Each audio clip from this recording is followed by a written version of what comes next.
প্রিয় শিক্ষার্থীবৃন্দ, আসসালামু আলাইকুম। আশা করি সবাই অনেক বেশি ভালো আছেন। গিয়ক, দিগত, বিয়োগ এর সঠিক উচ্চারণ কোথায় বসলে কী উচ্চারণ হবে তা নিয়ে থাকছে আজকের আলোচনা। শব্দের শুরুতে বসলে খ উচ্চারণ হবে, অর্থাৎ শব্দের প্রথমে যদি বসে তাহলে খ উচ্চারণ হবে। গিয়ক শব্দের পরে বসলে গ উচ্চারণ হবে। গিয়ক শব্দের নিচে বসলে ক উচ্চারণ হবে।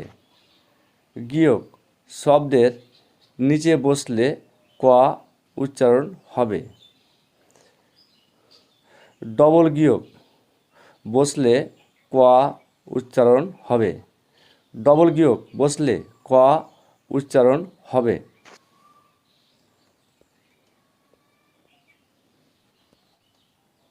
দ্বিগত শব্দের শুরুতে বসলে থ উচ্চারণ হবে। দ্বিগত শব্দের শুরুতে বা প্রথমে বসলে থ উচ্চারণ হবে। দ্বিগত শব্দের পরে বসলে দ উচ্চারণ হবে। দ্বিগত শব্দের পরে বসলে দ উচ্চারণ হবে।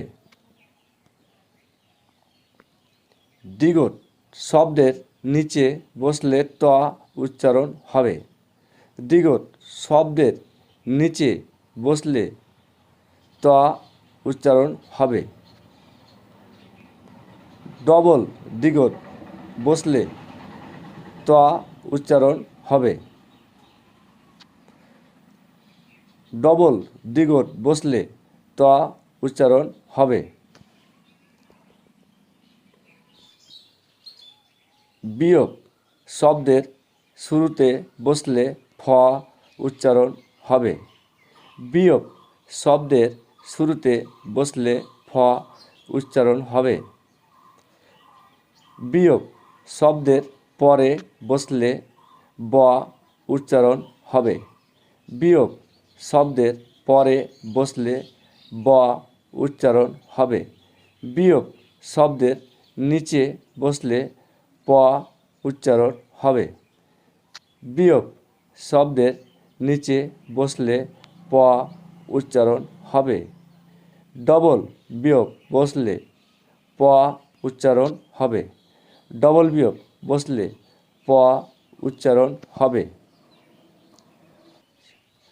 এই তিনটি অক্ষর আপনারা ভালো করে শিখে রাখবেন, কেননা এই অক্ষরগুলোর ব্যবহার অনেক বেশি।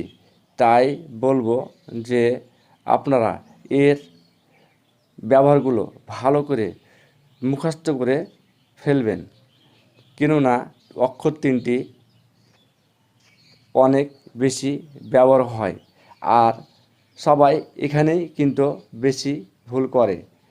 তাই বলবো সবাই ভালো মতো করে চিনে ভালো মতো করে মুখস্থ করবেন।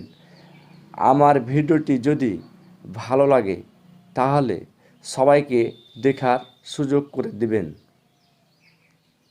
আমার এই ভিডিওগুলো যদি সবার আগে পেতে চান তাহলে সাবস্ক্রাইব বাটনে চাপ দিয়ে বেল বাটনটি বাজিয়ে রাখুন, যেন আপনি সবার আগে আমার এই ভিডিওগুলো পেয়ে যান।